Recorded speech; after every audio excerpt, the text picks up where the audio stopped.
वधू पित्यानं नव्या जावयाला काय काय दिलं हा प्रश्न प्रत्येक लग्नानंतर प्रत्येक घरात चर्चेला जाणारा विषय। पिंपरीतल्या अशाच एका लग्नात नव्या जावयाला काय काय मिळालं हे जर ऐकलं तर असे सासरे सगळ्यांना मिळू दे अशी प्रार्थना भावी नवरे केल्याशिवाय राहणार नाहीत। रावेतमधल्या समीर लॉन्समध्ये नुकत्याच पार पडलेल्या एका लग्नात नव्या जावयाला एक फॉर्च्युनर, एक ऑडी आणि तब्बल 12 बुलेट अशी भरभक्कम भेट सासरेबुवाने दिली। वडगाव शहरातले उद्योजक बाबूराव वायकर यांचा मुलगा अक्षय याला त्याच्या सासऱ्यांनी ही अनोखी भेट दिली। शिवाय आलेल्या प्रत्येक पाहुण्याला एक सोन्याची अंगठीही देण्यात आली। वधूचं औक्षण करणाऱ्यांना एक ॲक्टिवा गाडी सासरेबुवांनी भेट दिली आहे। आणि आज पिंपरीतल्या आगळ्या वेगळ्या बातमी संदर्भात आपण अधिक चर्चा करूया। आमचे पिंपरीचे प्रतिनिधी कैलासपुरी आपल्या सोबत आहेत। कैलास, अक्षयचं कुठेतरी हेवा वाटतोय, त्या जावयाचा कुठेतरी हेवा वाटतोय सगळ्यांना।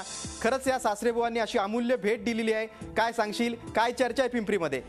साहजिकच आहे गिरीश, एवढ्या मोठ्या प्रमाणात हा लग्नाचा खर्च आहे, त्याचबरोबर ह्या ज्या भेटवस्तू आहेत या भेटवस्तू पाहिल्यानंतर कुणाच्याही मनामध्ये असा सासरा आपल्याला हवा अशीच भावना येईल। मात्र दुसरीकडे ही भावना येत असताना दुसरीकडे अशी चर्चा आहे की एवढ्या मोठ्या लग्नामध्ये पैसा खर्च करणं खरंच योग्य आहे का?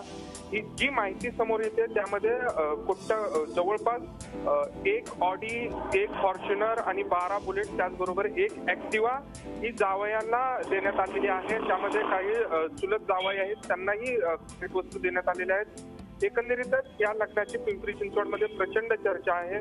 रविवारी हा विवाह सोहळा पार पडला होता, मात्र व्हॉट्सअपवर त्याचे फोटो व्हायरल झाले आणि हा सर्व जो प्रकार आहे, हे जे भेटवस्तू दिलेल्या आहेत त्या समोर आलेल्या आहेत आणि पिंपरी चिंचवडमध्ये एकच चर्चा सुरू आहे।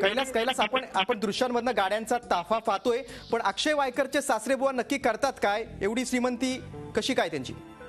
अक्षय वायकर यांचे सासरे जे आहेत तिथे त्यांच्या बरीच संपत्ती आहे, बरेच व्यवसाय आहेत। खास करून व्यवसाय म्हणजे बिल्डिंग व्यवसायामध्ये ते आहेत, बिल्डर आहेत व्यवसायानं। त्याचबरोबर अक्षयचे चुलत सासरे जे आहेत भगवान वाल्लेकर, ते शिवसेनेचे माजी शहराध्यक्ष आहेत, पिंपरी चिंचवड शहराचे ते माजी शहराध्यक्ष आहेत। एकूणच राजकीय त्याचबरोबर इतर सर्व बाजूनी हे जे घराणे आहे ते खूप श्रीमंत आहे, प्रतिष्ठित आहे। त्यामुळेच श्रीमंती असल्यामुळेच त्यांनी या लग्नामध्ये अशी उधळपट्टी केलेली आहे। मात्र लग्नात अशी उधळपट्टी करणं, श्रीमंतीचं प्रदर्शन करणं हे पण किती महत्त्वाचं आहे हा एक मुद्दा आहेच। तू दिलेल्या माहितीबद्दल धन्यवाद। झी 24 तास रहा एक पाऊल पुढे।